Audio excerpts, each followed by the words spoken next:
ये मॉडल जो है ये Redmi 6A का है, लेकिन मैं 6A का बात नहीं कर रहा हूँ। मैं कोई भी फोन हो, मीडियाटेक की अगर आईसी लगी है तो आपको 6 पिन का देखनी है, वहां पे एक कॉइल लगी होती है, वो कॉइल देखनी है, ठीक है। और इसके नियर बाई चार्जर लगाकर 1.2 वोल्टेज चेक करना है, किस कैपेसिटर पे वोल्टेज आ रहा है।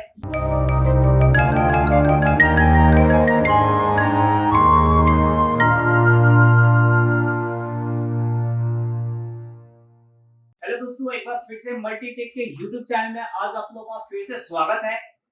आज को जो मैं बताने वाला हूं वो एक ऐसी आईसी है जो मीडियाटेक के फोन में ये आईसी लगी होती है और इसे लगभग टेक्नीशियन भाई साहब नहीं जानते हैं कि ये आईसी कौन सी है और ये आईसी क्या काम करती है। और देखा जाए तो बहुत ही इंपॉर्टेंट आईसी है जो मीडियाटेक के फोन में ये आईसी लगी होती है। और कितनी पिन की होती है, कितनी सप्लाई आती है और किस वजह से, देखिए ये आईसी की अगर फॉल्ट हो जाए तो सेट डेड हो जाएगा। ध्यान दीजिएगा, अगर ये आईसी में कोई फॉल्ट हो जाए, इसके लाइन में शॉर्ट हो जाए, लीकेज हो जाए, सप्लाई ना बनाए तो सेट ऑन नहीं होगा। अगर आप इस आईसी की कंप्लीट जानना चाहते हैं तो ये वीडियो आप लोग लास्ट तक देखें ताकि आपको अच्छे से पता चल जाए, ठीक है, कि आईसी क्या काम करती है और इसकी क्या टेस्टिंग है, जिसकी वजह से अगर कभी भी अगर इससे फॉल्ट आती है, इस आईसी से फॉल्ट आती है जिसकी वजह से ऑन नहीं होता है, तो आप इजी वे से रिपेयर कर सकें। तो ये वीडियो आप लोग लास्ट तक देखें और आप यहाँ पे आकर के दिखाइए, मैं आपको कैसे इसको कितने पिन की होती है और सप्लाई कितनी आती है बिल्कुल डिटेल्स में समझाने जा रहे हैं। तो ये आईसी है 6 पिन की, जो काफी ये इंपोर्टेंट आईसी है और मीडियाटेक के फोन में ये आईसी लगी होती है। तो एक बार मैं आपको मार्क करके दिखाता हूं मैं कि ये आईसी कितनी पिन की है और कहां लगी है। ये मॉडल जो है ये Redmi 6A का है, लेकिन मैं 6A का बात नहीं कर रहा हूं। मैं कोई भी फोन हो, मीडियाटेक की अगर आईसी लगी है तो आपको 6 पिन का देखनी है, वहां पे एक कॉइल लगी होती है, वो कॉइल देखनी है, ठीक है। और इसके नियर बाई चार्जर लगाकर 1.2 वोल्टेज चेक करना है, किस कैपेसिटर पे वोल्टेज आ रहा है। और ये आईसी को चलने के लिए इनपुट जो सप्लाई आती है वो आती है VPH और आउटपुट ये आईसी निकालती है 1.2 वोल्टेज। इसकी जो आउटपुट निकलेगी वो 1.2 निकलेगी और इनपुट जो आएगी वो VPH आएगी। ये आईसी जो है VS2, इसका नाम आप देखेंगे स्कीमेटिक डायग्राम में तो VS2 लिखा होता है। VS2 का मतलब होता है वोल्टेज बक 2 और बक की काफी लाइन होती है तो इसलिए वहां पे 1 2 3 4 5 6 करके दिया रहता है। और ये सप्लाई 1.2 निकालती है, इसे LLDO के नाम से जाना जाता है। LLDO का मतलब हुआ लो ड्रॉप आउट, LLDO। तो ये आईसी से जो 1.2 निकलती है इसका नाम LLDO VS2 के नाम से मिलेगा अगर आप स्कीमेटिक डायग्राम से रिपेयर कर रहे हैं, चेक कर रहे हैं तो, ठीक है। और HLDO जो निकलती है वो निकलती है, HLDO निकलती है PMIC से और ये वोल्टेज होती है 2 वोल्टेज। ये जो है काफी लोग नहीं जानते होंगे, PMIC से 2 वोल्टेज निकलती है HLDO के नाम से और ये आईसी से 1.2 निकलती है। अगर यही मीडिया क्वालकॉम के फोन में देखेंगे तो एक ही आईसी यानी एक ही पीएम, मैं आपको वो भी दिखा देता हूं। मैं ये पीएम आईसी है, ये एक ही पीएम आपको ये 2 वोल्टेज HLDO के नाम से निकलती है।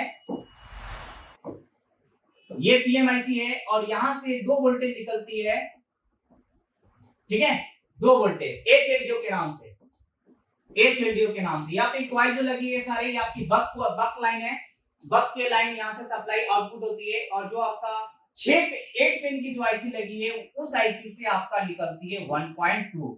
अगर आप क्वालकॉम के फोन में देखेंगे तो पीएम से ही HLDO और पीएम से ही LLDO, यानी 2 वोल्ट भी आपका पीएम से निकलेगा और 1.2 भी पीएम से ही निकलेगा। लेकिन अगर आप मीडियाटेक का फोन में चेक कर रहे हैं और मीडियाटेक का फोन आया है रिपेयर के लिए, खासकर डेड फोन के लिए, तो आपको 2 जगह सप्लाई चेक करना होता है। एक पीएम के पास 2 वोल्टेज जो HLDO के नाम से मिलेगा और एक 8 पिन की आईसी के पास जो आपका LLDO के नाम से मिलेगा 1.2 वोल्टेज। अब मैं आपको स्कीमेटिक डायग्राम में आपको दिखाता हूं मैं कि ये आईसी से यानी जो 1.2 8 पिन की आईसी से निकल रही है वो किस आईसी के अंदर जा रही है। और हम जो बोले थे कि ये आईसी सीपीयू आईसी के अंदर भी जाती है, तो वो भी हम देखेंगे स्कीमेटिक डायग्राम में। तो चलिए एक बार हम खोलते हैं। यहाँ पे हम सबसे पहले लेआउट को ओपन किए, ये लेआउट है। इसकी अगर हम पार्ट नंबर देखें, देखिए अगर आप स्कीमेटिक डायग्राम को रीड करना जानना चाहते हैं कि किस तरीके से स्टडी किया जाता है बिल्कुल सिंपल वे, तो एक बार जरूर विजिट करें। और ये अगर आपको डायग्राम स्टडी करने आ गया तो इसका मतलब है बिल्कुल आप बारीकी तरीके से लाइन में जाना, सर्किट को जानना, पहचानना, उसको फॉल्ट को फाइंड करके रिपेयर करना आपको इजी वे से आ जाएगा। तो ये आईसी है, इसकी पार्ट नंबर है U2803। एक बार आप जूम करके दिखाइए, व्यूअर को दिखाइए। ये आईसी है, ये आईसी है जिसका पार्ट नंबर है, ये आईसी है जिसका पार्ट नंबर है U2803। इसको हम क्या करेंगे, स्कीमेटिक डायग्राम में सर्च करेंगे। ये बोर्ड है, बोर्ड को हम लेआउट भी बोलते हैं, ये पीसीबी बोर्ड है। तो हम कहां इसको ढूंढेंगे, इसको ढूंढेंगे स्कीमेटिक डायग्राम में। तो अब हम आते हैं स्कीमेटिक डायग्राम में। इसका पार्ट नंबर जो है U2, यहां से हम कॉपी भी कर लेते हैं, सिलेक्ट कर लिए, यहां से कॉपी करने का ऑप्शन आया, यहां से कॉपी कर लिए और स्कीमेटिक डायग्राम में जाएंगे।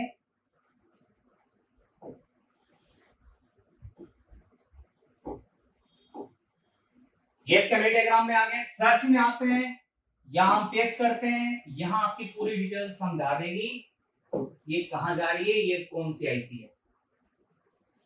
देखिए मिला, एग्जिट बक 4VS2।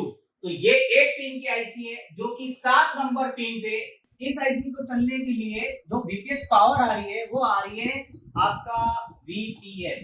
जब आप मीडियाटेक का फोन में अगर आप डायग्राम में देखेंगे तो मीडियाटेक का अगर फोन है और उसमें जो आपका वीपीएस की जगह पे लिखा होगा VSYS लिखा होगा, वोल्टेज सिस्टम। मीडियाटेक का फोन होगा तो VSYS लिखा होगा। अगर क्वालकॉम में देखेंगे तो यहाँ पे VPH लिखा होता है। ये दोनों बिल्कुल सेम ही होता है, 3.7 से 4.2 अब तो 4.4 वोल्टेज आने लगा, ठीक है, 4.2 4.2 4.4। तो ये इनपुट सप्लाई जा रही है और यहां से एक पॉइंट और 2 रजिस्टर लगा है जिसे हम पुल अप और पुल डाउन के नाम से जानते हैं, टेक्निकल लैंग्वेज है। एक सीरीज में लगा है, एक पैरेलल में लगा है, यहाँ पे वोल्टेज डिवाइडर हो रहा है, ठीक है। यहां से आउट होकर के 1.3 निकाल रही है, 1.3 वोल्टेज, ठीक है, 1.3 वोल्टेज ये आउट कर रही है। ये स्विचिंग कर रही है, यहाँ से इनपुट हो रहा है, ये पावर गुड है। इसमें भी अगर आपका वोल्टेज 1.8 आ जाता है चार्जर लगाकर तो ये आईसी हमारा ओके होता है, ठीक है। लेकिन ज्यादातर मीडियाटेक के फोन में हमने देखे हैं, चेक भी किए हैं कि पावर गुड पे वोल्टेज नहीं आती है सही होने के बाद भी, ठीक है। कुछ फोन में आ जाती है, कुछ फोन में नहीं आती है। लेकिन क्वालकॉम में ये पावर बोर्ड पे वोल्टेज आने का मतलब होता है वो आईसी जो है वो ठीक है, ओके है। उसके बाद से इस 1 नंबर पिन पे इनेबल आ रही है और इनेबल कहां से आ रही है तो पीएम आईसी से यहाँ पे आ रही है। और पीएम आईसी से कौन सी वोल्टेज आ रही है यहाँ से तो 2 वोल्टेज, ये पीएम हो गया और ये पीएम से 2 वोल्टेज आउट होकर के इस आईसी के अंदर जा रही है। और जब तक ये आईसी से जब तक ये वोल्टेज इसके अंदर नहीं जाएगी तब तक ये वोल्टेज आउट नहीं करेगा। तो देखा जाए तो यहाँ पे एक 7 नंबर पिन पे आपका इनपुट हो रहा है, 1 नंबर पिन पे इनेबल जा रही है और 5 3 4 ये आपका 3 ग्राउंड है, 2 नंबर फीडबैक है। यानी जो भी सप्लाई वहां पे जा रही है आउट होकर के तो यहाँ पे उसको फीडबैक पता चले। जो भी सप्लाई से 1.3 है तो 1.3 का यहाँ पे डिवाइडर बनेगा और जितना होगा वहां पे वोल्टेज आनी चाहिए, ठीक है। तो ये आईसी बहुत ही इंपॉर्टेंट आईसी है। ये आईसी को आप लोग चेक कीजिए, खासकर मीडियाटेक का अगर फोन आता है, मीडियाटेक की फोन में ये आईसी मिलेगी 8 पिन की और इस पिन लो एलडीओ आईसी के नाम से यानी LLDO VS2 के नाम से जानते हैं। VS2 ये 1.3 1.2 वोल्टेज आउट होकर के ये सीपीयू में और सीपीयू के अलावा भी और भी जगह जाती है, ठीक है। तो आई होप आप लोग को ये वीडियो आप लोग को अच्छा लगा होगा। अगर अच्छा लगा होगा तो ज्यादा से ज्यादा कमेंट्स, लाइक और शेयर करें ताकि और भी टेक्नीशियन भाई साहब को ये पता चले कि 8 पिन की आईसी क्या काम करती है और क्यों लगी होती है। ठीक है, तो आई होप ये वीडियो आप लोग को अच्छा लगा होगा तो एक बार जरूर कमेंट्स करके बताइएगा। Thank you very much.